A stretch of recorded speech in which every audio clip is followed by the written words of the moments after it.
Welcome to BR కిండప్. This is Shreya Varma. వందే మాత్రంపై పార్లమెంటులో జరిగిన చర్చ రాజకీయ చర్చకు దారితీసింది.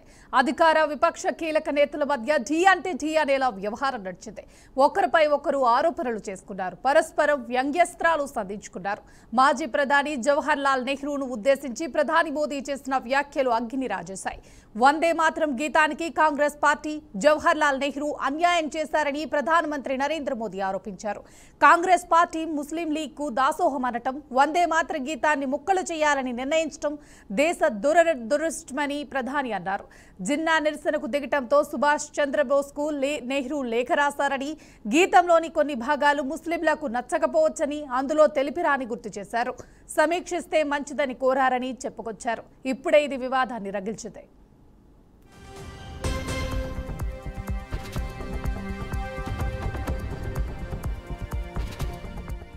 के प्रति मुस्लिम लीग की विरोध की राजनीति तेज होती जा रही थी। फिर कांग्रेस के तत्कालीन अध्यक्ष जवाहरलाल नेहरू को अपना सिंहासन डोलता दिखा। बजाय कि नेहरू जी मुस्लिम लीग के आधारहीन बयानों को तगड़ा जवाब देते, करारा जवाब देते, मुस्लिम लीग के बयानों की निंदा करते और वंदे मातरम के प्रति खुद की भी और कांग्रेस पार्टी की भी निष्ठा को प्रकट करते हैं। लेकिन उल्टा हुआ। वो ऐसा क्यों कर रहे वो तो पूछा ही नहीं, न जाना। लेकिन उन्होंने वंदे मातरम की ही पड़ताल शुरू कर दी। जिन्ना के विरोध के 5 दिन बाद ही 20 अक्टूबर को नेहरू जी ने नेताजी सुभाष बाबू को चिट्ठी लिखी।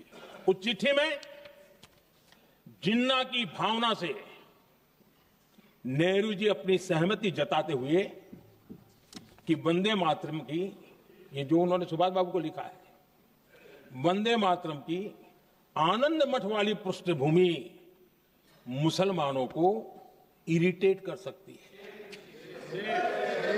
मैं नेहरू जी का कोट पढ़ता हूं। नेहरू जी कहते हैं, मैंने वंदे मातरम गीत का बैकग्राउंड पढ़ा है। नेहरू जी फिर लिखते हैं, मुझे लगता है कि ये जो बैकग्राउंड है इससे मुस्लिम भड़केंगे। वंदे मातरम के प्रति मुस्लिम लीग की विरोध की राजनीति तेज होती जा रही थी। फिर कांग्रेस के तत्कालीन अध्यक्ष जवाहरलाल नेहरू को ప్రధాని మోదీ వ్యాఖ్యలకు అదే స్థాయిలో కౌంటర్ ఇచ్చింది కాంగ్రెస్ పార్టీ. రాజకీయాలు, స్వార్థ ప్రయోజనాల కోసం ముస్లిం లీగ్తో కలిసిన వ్యక్తులు మీరంటూ కాంగ్రెస్ జాతీయ అధ్యక్షుడు మల్లికార్జున్ ఖర్గే అన్నారు. ముందు మీ చరిత్ర ఏంటో తెలుసుకోండి అంటూ ఎద్దేవా చేశారు.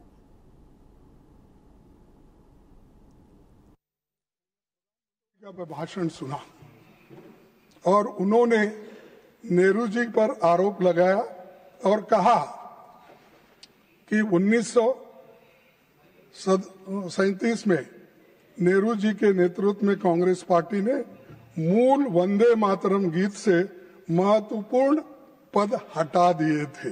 अभी जिसका जिक्र उन्होंने किया, यहां तक भी किया कि मुसलमानों का नाम लेके उनको डर के वो हटा दिए, ये भी कहा उन्होंने। सर, ये बातें आप अब बता रहे हैं, जब आप मुस्लिम लीग के साथ मिलकर गवर्नमेंट किए, श्यामा प्रसाद मुखर्जी और मुस्लिम लीग मिलके आपने बंगाल में जो गवर्नमेंट की, कहां गया था देशभक्ति? कहां गया था आपका देशभक्ति? कहां थे आप लोग? क्या देश के लिए कोई?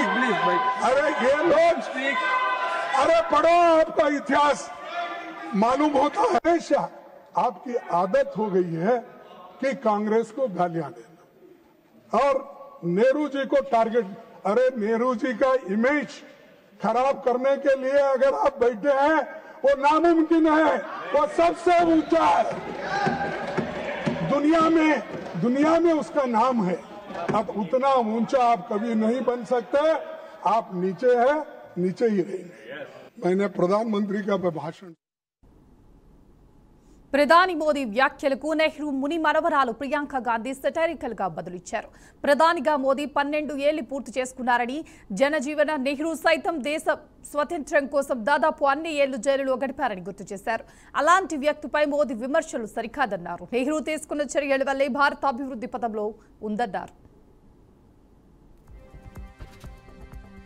छोटी सलाह देना चाहती हूँ कि नेहरू जी से जितनी भी शिकायतें हैं, जितनी भी गलतियां उन्होंने की आपके जहन में, जितनी भी गालियां देनी है, जितना भी अपमान करना है, उसकी भी एक सूची बना दीजिए। नहीं, बात खत्म नहीं है। 999 अपमान, 9,999 अपमान, सूची बना दीजिए और फिर हम एक समय निर्धारित करते हैं। जैसे हमने 10 घंटे आज वंदे मातरम पर हमने बहस किया है ना, उस तरह से हम अध्यक्ष महोदय जी से पूछेंगे, एक समय निर्धारित करेंगे, 10 घंटे, 20 घंटे, 40 घंटे, जितने घंटों में आपकी ये शिकायत पूरी हो जाए, माननीय सदस्य आप शांत हो जाए और हम बहस कर लेंगे। लेकिन इस सदन का कीमती समय, जिसके लिए हमें यहाँ पे जनता ने भेजा है, जैसे हमें जनता की समस्याओं को हल करने के लिए चर्चा करनी चाहिए, इस्तेमाल करना चाहिए, उसको एसी के लिए इस्तेमाल करिए। उसके बाद जैसे अंग्रेजी में कहते हैं ना, जैसे अंग्रेजी में कहते हैं कि once and for all let's close the chapter, close कर लीजिए। देश सुन लेगा क्या क्या शिकायतें हैं, किसने क्या किया, इंदिरा जी ने क्या किया, राजीव जी ने क्या किया, परिवारवाद क्या होता है, नेहरू जी ने कौन सी गलतियां की, सुना लीजिए, फिर खत्म। उसके बाद बेरोजगारी, महंगाई, महिलाओं की समस्याएं, जो पीएमओ में हो रहा है उसकी बातें, उसकी चर्चा, जो बेटिंग ऐप के बारे में हो रहा है पीएमओ के अंदर, आप माननीय सदस्य प्लीज जो एप्स्टीन फाइलों में आपके मंत्री महोदय के नाम निकल आए हैं, मैं उनको एक छोटी सलाह देना चाहती हूँ कि नेहरू जी से जितनी भी शिकायतें हैं, जितनी भी गलतियां उन्होंने की आपके जहन में,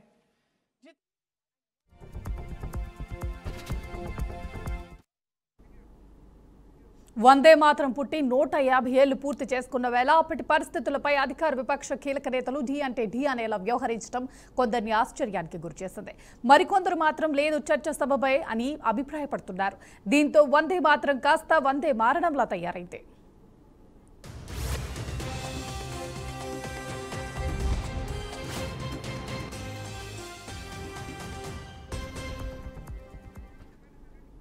ఇదే అంశానికి సంబంధించి మనతో పాటు చర్చించడానికి జూమ్ లైవ్ లో అందుబాటులో ఉన్నారు ప్రేమ్ గాంధీ గారు, బీజేపీ నేత, అలాగే నర్సయ్య గౌడ్ గారు, కాంగ్రెస్ నేత. ఇద్దరికి నమస్కారం అండి. నర్సయ్య గారు, ప్రేమ్ గారు, నమస్కారం అండి ఇద్దరికి. ప్రేమ్ గారు చెప్పండి.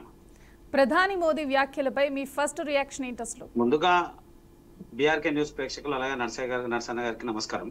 ఇక్కడ మనం కొన్ని విషయాల్ని, వాస్తవాల్ని ఇది చేయాల్సినటువంటి అవసరం ఉంది. జరిగినటువంటి సంఘటన, పార్లమెంట్ లో ఉన్నటువంటి విషయం ఏంది, ఆ విషయం మీద జరిగినటువంటి అంశాల మీద మాట్లాడుకుంటారు. ఎప్పుడో 150 సంవత్సరాల క్రితం ఉన్నటువంటి ఆ గేయం మన భారతదేశ స్వాతంత్రానికి ఎంత ఇంపార్టెంట్, ఆ రోజు ఉన్నటువంటి చైతన్యం, ఆ రోజు ఉన్నటువంటి పరిస్థితుల ప్రభావం అనేకమైనటువంటి వ్యక్తుల్ని ప్రభావితం చేసి మన దేశ స్వాతంత్రానికి నాందిగా ఉన్నటువంటి పాటని ఒకానొక సందర్భంలో ప్రభుత్వం, సరే ఏ కాంగ్రెస్ పార్టీ చేసినటువంటి వైఖరి మనందరికీ కూడా తెలుసు.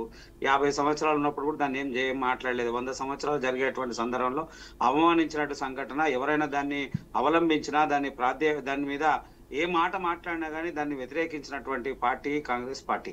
దాంట్లో పూర్తిగా ఉన్నటువంటి విషయాన్ని కూడా పూర్తిగా అది తక్కువ చేసేసి రెండు మాత్రమే చరణాలు ఉన్నాయి. టోటల్ గా అవి ఉన్నటువంటి చరణాలన్నిటి ఇంకా 4 చరణాలను పక్కన తీసేసి అందులో దేవుడు గాని, భక్తి గాని, లేదా సనాతన ధర్మం కానీ, దేవీ దేవతల విషయాలు ఉన్నట్టు అన్నింటినీ పక్కన పెట్టి రెండింటిని మాత్రమే అవలంబిస్తూ ఆ రెండిట్లో కూడా అనేక సందర్భాల్లో దాన్ని పూర్తి స్థాయి ఇచ్చేయనటువంటి పరిస్థితి కాంగ్రెస్ పార్టీ. దాని మీద భారతీయ జనతా పార్టీ క్లియర్ చెప్పడం జరిగింది. దాని గొప్పతనాన్ని వర్ణించేటువంటి ప్రయత్నం చేసింది, దాని గొప్పతనాన్ని చేసేటువంటి ప్రయత్నం చేసింది తప్ప ఇంకెక్కర్లేదు.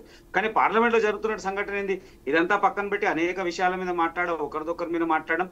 ఆ రోజు జిన్నా వ్యతిరేకించండు కాబట్టి ఆ కొన్ని పంక్తులందరినీ తీసి పక్కన పెట్టడం జరిగింది. ఇలా మేము ఏమంటున్నాము, భారత మాత అనేటువంటి అంశాన్ని ఎందుకు యాక్సెప్ట్ చేయరు? కాంగ్రెస్ పార్టీలో ఎవరైనా భారత్ మాత అంటే ఎందుకు యాక్సెప్ట్ చేయలేదు నాకు కూడా ఇప్పటివరకు అర్థం కాదు.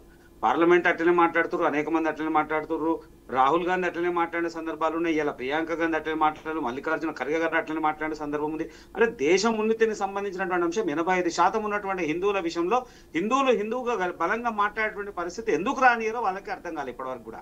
60 సంవత్సరాలు పాలించారు, 60 సంవత్సరాలు అనేకమైనటువంటి మార్పులు దేశంలో జరిగినటువంటి పరిస్థితులు అన్నింటినీ చూసుకుంటూ వచ్చారు కదా. ఇలా హిందువుల్లో చైతన్యం వచ్చింది, హిందూ సాంప్రదాయం లేదా సనాతన ధర్మం యొక్క విషయాల్ని అవలంబించి మాట్లాడేటువంటి పరిస్థితి, మాట్లాడితే కథ గొంతు నొక్కేటువంటి ప్రయత్నం చేస్తా ఉన్నారు. 1-4 అంశాలు ఆ సందర్భం లేనటువంటి అంశాన్ని బహిర్గతం చేసి దాని మీద ఇంకేదో మాట్లాడి కౌంటర్ కి రీకౌంటర్ అనేటువంటి అంశమే తప్ప ఇంకెక్కడ లేదు. వందే మాత్రం యొక్క గొప్పతనము, దానికి ఉన్నటువంటి వివరణ ఏంది, దానికి జరిగినటువంటి సంఘటన, దానికి సంబంధించిన అంశం మీద మాత్రమే చర్చలు ఉంటే ఆ చర్చను పక్కదారి పట్టించేటువంటి ప్రయత్నం, దాన్ని వర్ణించడంలోనే తప్పు వర్ణించేటువంటి ప్రయత్నం చేస్తున్నారు. అది ముమ్మాటికి కరెక్ట్ కాదు. మేము ఒకటే అంటున్నాం, ఈ దేశంలో 85% ఉన్నటువంటి హిందువుల గురించి మాట్లాడేటువంటి పరిస్థితులు లేకుండా చేసిర్రు కాంగ్రెస్ పార్టీ. ఇలా హిందువుగా గర్వంగా చెప్తున్నాడు, హిందూ విషయాల మీద మాట్లాడుతూ హిందూ సనాతన ధర్మం మీద, దేవతల మీద, దేవుళ్ళ గురించి మాట్లాడేటువంటి స్వతంత్రం తీసుకొచ్చినటువంటి పరిస్థితులు ఇవాళ కనబడతా ఉన్నాయి. అంతకుముందు లేదు కదా. మాట్లాడితే ఒకరి మీద ఒకరికి ఇచ్చేసినటువంటి పరిస్థితులు, కేసులు పెట్టి లోపలేసి వందే మాత్రం గీతాన్ని కూడా వాడనీయకుండా ఆంక్షలు పెట్టినటువంటి ప్రభుత్వాలు కాంగ్రెస్ ప్రభుత్వాలు. అలాంటి ప్రభుత్వాలు ఇలా దాని గురించి ఏదో మాట్లాడడం సమంజసమైన పని కాదు. ఒకటే చెప్తా ఉన్నాము, సామరస్యంగా ఉన్నటువంటి దేశంలో అందరం సమానం అనేటువంటి భావన ఎట్టి పరిస్థితులు ఉన్నా, అంతలోనే మన విలువల్ని, మన సనాతన ధర్మం యొక్క గొప్పతనాన్ని మనం చాటుకునేటువంటి ప్రయత్నం చేసినప్పుడు అందరూ స్వాగతించాల్సిన అవసరం ఉందని భారతీయ జనతా పార్టీ మేము అనేక సందర్భాలు చెప్పినాం. ఇలా పార్లమెంట్ సాక్షి కూడా అదే విషయాన్ని చెప్తా ఉన్నాం. నర్సయ్య గౌడ్ గారు, ప్రధాని మోదీ వ్యాఖ్యలపై మీ ఫస్ట్ రియాక్షన్ ఏంటి? ముందుగా మీకు ప్యానెల్లో ఉన్న పెద్దలకు, వ్యూవర్స్ కు నమస్కారం.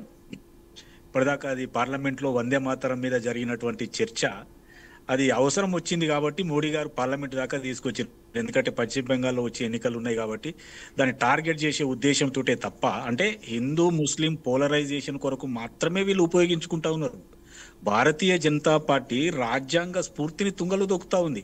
రాజ్యాంగం ఏం చెప్తుందంటే అన్ని మతాలు సమానము, ఏ ఒక్క మతాన్ని కూడా ఒక స్టేట్ కానీ ఒక దేశం కానీ ఓన్ చేసుకోకుండా అందరినీ సమానంగా చూడాలని చెప్పితే, భారతదేశంలో హిందువులను సపరేట్ చేసి ముస్లింలను సపరేట్ చేసి చూసేటువంటి ఏకైక పార్టీ భారతీయ జనతా పార్టీ. ఇక భారత రాజ్యాంగ స్ఫూర్తిని ఎలా కొనసాగించినట్టు అంటే, భారతీయ జనతా పార్టీకి హిందువులు మాత్రమే కావాలంటే హిందువులను ఏమన్నా పేటెంట్ వీళ్ళకు, లేకపోతే హిందువులను ఏమన్నా కొనుగోలు చేసిరా, లేకపోతే హిందువులకు ఏమన్నా బియ్యము తక్కువకి ఇస్తురా, పెట్రోల్ తక్కువ పోస్తురా, బంగారం తక్కువకి ఇస్తురా, ఇంకేమన్నా తోఫాలు ఇస్తున్నారా హిందువులకు? కేవలం హిందువుల పేరు చెప్పి వీళ్ళు ఓట్లు దండుకునే విషయం తప్పితే, హిందువులకు కనీసం గుండు గీసేటప్పుడు డబ్బులు తీసుకోకుండా ఉండేది కూడా లేదు అందరికీ. అంటే జిఎస్టీ కూడా వీళ్ళు వేస్తూనే ఉన్నారు హిందువుల మీద.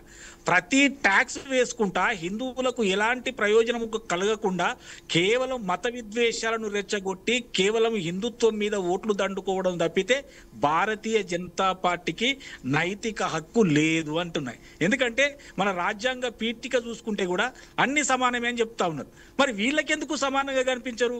వీళ్ళకెందుకు ముస్లింలు సపరేట్ గా కనిపిస్తారు? వీళ్ళకెందుకు క్రిస్టియన్లు సపరేట్ గా కనిపిస్తారు? నేను అంటున్నా, మీరు ఇంత సపరేట్ గా చూసినా మరి హిందువులకు మీరు ఏమైనా చేసినట్టే అది కూడా చేయలే కదా.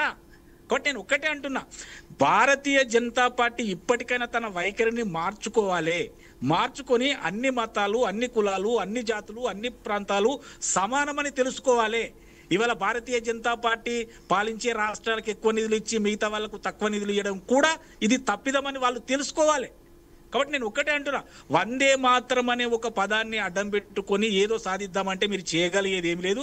వందే మాతర గీతం కానీ, వందే మాతరం ఉద్యమం కానీ, మరి స్వాతంత్ర్య ఉద్యమంలో కానీ మీరు ఎక్కడ లేరు. మీ పార్టీ లేదు, మీ జనసంఘ లేదు, మీరు లేరు. కానీ మీరు ఏదో తప్పులు వెతకడానికి ట్రై చేస్తున్నారు. నెహ్రూ ఆ తప్పు చేసిండు, జిన్నాతోటి కలిసిండు, ఇట్లాంటి తప్పులను తీసుకుంటా కేవలం వీళ్ళ ఆలోచన ఏంటంటే, దీని వెనకాల ఒకటే సింగిల్ లైన్ ఏంటంటే, ముస్లింలను బూచిగా చూపించి హిందువులను ఏకం చేసుకొని వాళ్ళకు దగ్గర ఉన్నటువంటి ఓటును చోరీ చేయడమే వీళ్ళకు తెలిసినటువంటి పని. అంతే తప్ప ఇంకో మాట ప్రధానమంత్రి గారు మాట్లాడినా కూడా ఇదే మాట్లాడతారు. మన 2023 ఎలక్షన్ల ప్రధానమంత్రి గారు ఏం మాట్లాడిరని, కాంగ్రెస్ ప్రభుత్వం వస్తే 2 ఇండ్లు ఉంటే ఒక ఇల్లు గుంజుకుంటది, పుస్తెల తాడు గుంజుకుంటది, చెవుల పువ్వులు గుంజుకుంటది అని ప్రచారం చేసినటువంటి ప్రధానమంత్రిని ఫస్ట్ టైం చూసినాం కదా మనము. వాళ్ళ ఉద్దేశం ఏంది? హిందువుల దగ్గర ఉన్న ఓట్లను మేము గుంజుకోవాలి, వాళ్ళకు బూచి ఏం చూపించాలంటే ముస్లింలను. అదొక్కటే లైన్ మీద మీరు పార్లమెంట్లో మీరు ఏ చర్చనన్నా తీసుకోండి, ఎక్కడ మాట్లాడినా భారతీయ జనతా పార్టీ నాయకులు కానీ, మన ప్రధానమంత్రి గారు కానీ, అమిత్ షా గారు కానీ, ఎవరైనా కానీ ఒకటే లైన్ మీద మాట్లాడతారు. ముస్లింలు మనకు సంబంధము లేదు, ఈ దేశవాసులు కారు అన్నట్టుగానే మాట్లాడతారు. మరి హిందువులను ఏకత్వం చేయడానికి వాళ్ళని బూచిగా వాడతారు. మేమంతా హిందువులమండి. కాంగ్రెస్ పార్టీలో 80-90% హిందువులో ఉన్నాం. నేను కరడు కట్టిన హిందువును, నేను కాంగ్రెస్ పార్టీలో ఉన్నా. కాంగ్రెస్ పార్టీలో హిందువులు ఉండరా అంటే భారతీయ జనతా పార్టీలో ఉన్న వాళ్ళు మాత్రమే హిందువులని వాళ్ళు చెప్తే ఎట్లనండి? అంటే వాళ్ళు చెప్పిందల్లా కరెక్ట్ అవుతుందా? మరి కాంగ్రెస్ పార్టీలో మీరు రండి లెక్క పెట్టి చూపిస్తాను, 80-90% హిందువులే ఉన్నారు. కాబట్టి నేను ఏమంటున్నా, వందే మాత్రం అనే పదాన్ని అడ్డం పెట్టుకొని పశ్చిమ బెంగాల్లో గెలవాలంటే అది సాధ్యమయ్యే పని కాదు. అక్కడ ఓటర్లు ఓటు వేస్తే మీరు గెలుస్తారు, అంతే తప్ప దొడ్డిదారిన గెలిచే అవకాశం లేదు. కాబట్టి వందే మాత్రం ఉద్యమం వచ్చినప్పుడు మీరు లేరు, వందే మాత్రం పట్టుకొని స్వాతంత్ర పోరాటం చేసినప్పుడు మీరు లేరు. మీరు దేంట్లో పాల్గొన్న వాళ్ళు కాదు, ఈ దేశాభివృద్ధిలో మీరు కలిసి వచ్చిన వాళ్ళు కాదు. కేవలం 10-15 సంవత్సరాలు మీరు పరిపాలించినంత మాత్రాన ఈ దేశంలో ఉన్న ఇన్ఫ్రాస్ట్రక్చర్లో తేడలేదు, ఈ దౌత్యంలో తేడలేదు, ఎందులో కూడా తేడలేదు కదా. కేవలం విదేశాలకు భయపడి కూర్చోవడం తప్పితే మీరు సాధించింది ఏమీ లేదు. కాబట్టి కాంగ్రెస్ పార్టీని విమర్శించడం బంద్ పెట్టి మీరు ప్రజల సమస్యల మీద దృష్టి పెడితే బాగుంటుందని మా ప్రియాంక గాంధీ గారు కూడా స్పష్టంగా చెప్పడం జరిగింది. మీరు ఏం తిట్టదలుచుకున్నారో నెహ్రూ గారిని, మీరు ఏం తలుచుకున్నారో ఇందిరాగాంధీని, రాజీవ్ గాంధీని తిట్టండి, ఒక లిస్ట్ అవుట్ చేసుకోమని మరీ చెప్పిండు. వీళ్ళకి అది కాదు కావాల్సింది, కేవలం అవసరానికి వాళ్ళని ఉపయోగించుకొని, అవసరానికి ఇందిరా పేరు ఉపయోగించుకొని, రాజీవ్ పేరు ఉపయోగించుకొని, నెహ్రూ పేరును ఉపయోగించుకొని ముస్లింలను వేరు చేస్తూ ఓట్లను దండుకోవడం తప్పితే వీళ్ళకు వేరే ఉద్దేశం లేదు. ఇప్పటికైనా వీళ్ళు మారి ప్రజలకు క్షమాపణ చెప్పి ప్రజల అభివృద్ధి కొరకు పాటుపడాలని మాత్రం నేను హెచ్చరిస్తా ఉన్నా. ప్రేమ్ గాంధీ గారు, సరే మేము మాట్లాడడం అనే పక్కన పెడితే మన రాష్ట్రంలో ఉన్నటువంటి పరిస్థితులు చూడు. ఇలా పార్లమెంట్ లో జరిగినటువంటి సంఘటన ఏంది అని అంటే, వందే మాత్రం 150 సంవత్సరాలు పూర్తి చేసుకుని దానికి సంబంధించిన వివరణ చేయడము, దాంట్లో జరిగినటువంటి లోపాలను చెప్పి ఎత్తి చూపడమే తప్ప ఇంకెక్కడ కూడా ఇచ్చేసినట్టు దాఖలేదు. కానీ కాంగ్రెస్ అట్లా కాదు కదా, బహిరంగంగా అనేక సందర్భాలు చేసింది కదా. దేవి దేవతలను అవమానించడం విషయం చేసింది కదా. రాహుల్ గాంధీ బీఫ్ ఫెస్టివల్ చేయమని అంటాడు కేరళకు పోయి, ప్రియాంక గాంధీ పోయి ఇంకో దగ్గర విషయం చెప్తుంది, గంగానది దగ్గరకు ఇంకో విషయం చెప్తారు. ప్రయాగరాజ్ లో కుంభమేళ మొత్తం జరుగుతుంటే కాంగ్రెస్ వాళ్ళు ఎవరు రారు, కాంగ్రెస్ వాళ్ళు మేము పిలిచినా కానీ ప్రస్తావించినాక రారు. మళ్ళీ వీళ్ళెట్లా హిందువులు అన్నమాట మాట్లాడుతున్నారు. మేము చెప్పినామా? వీళ్ళే చెప్పిండు కదా, ముఖ్యమంత్రి రేవంత్ రెడ్డి గారు చెప్పిండు ఇక్కడ మన జూబ్లీహిల్స్ ఎన్నికల్లో చెప్తుండు. ఏమని, కాంగ్రెస్ అంటే ముస్లిం అంటే కాంగ్రెస్ అని మేమన్నామా? అన్నది విభజిస్తున్న ఎవరు? కాంగ్రెస్ విడదీస్తుంది ఎవరు? హిందువులు అవమానిస్తుంది ఎవరు? హిందువులకు సంబంధించి ఇప్పుడు ఆయన హిందువే అనేటువంటి వ్యక్తి ఉంటే, ఆయన హిందూ అనేటువంటి వ్యక్తి కాంగ్రెస్ నిజంగా కూడా కాంగ్రెస్ పార్టీలు ఉన్నటువంటి ముఖ్యమంత్రి నేను హిందూ అనేటువంటి వ్యక్తి ఉంటే ఆ విషయం అన్నాడు కదా. కాంగ్రెస్ అంటే ముస్లిం అంటే కాంగ్రెస్, అది పక్కన పెడదాం. మొన్నటికి మొన్న వాళ్ళ పార్టీకి సంబంధించినటువంటి విషయంలో మాట్లాడేటువంటి సందర్భం వస్తే దేవి దేవతలను ఇష్టం వచ్చినట్టు అవమానిస్తున్నాడు.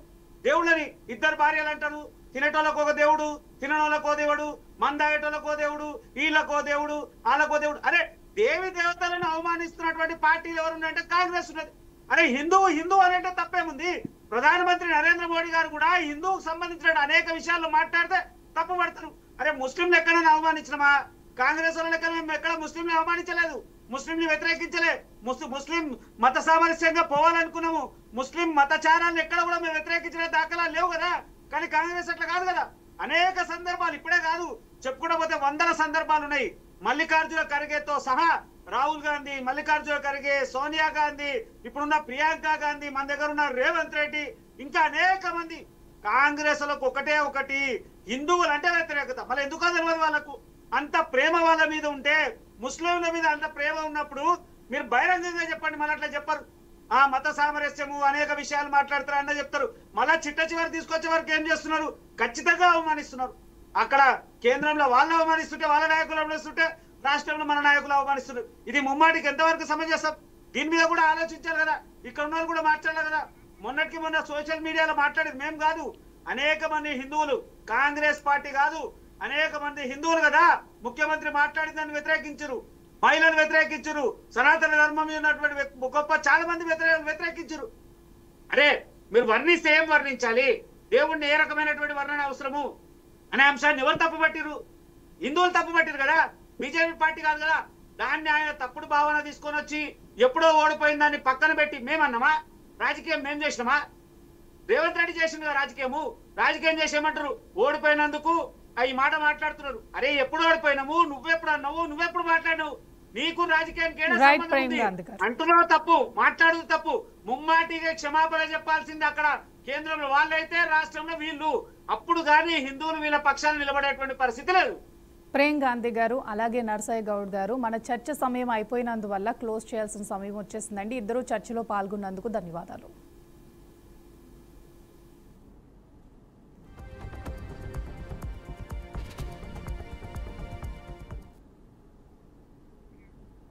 ఇది ఇవాల్టి BRK in depth. Keep watching BRK news తెలుగుడి సత్తా.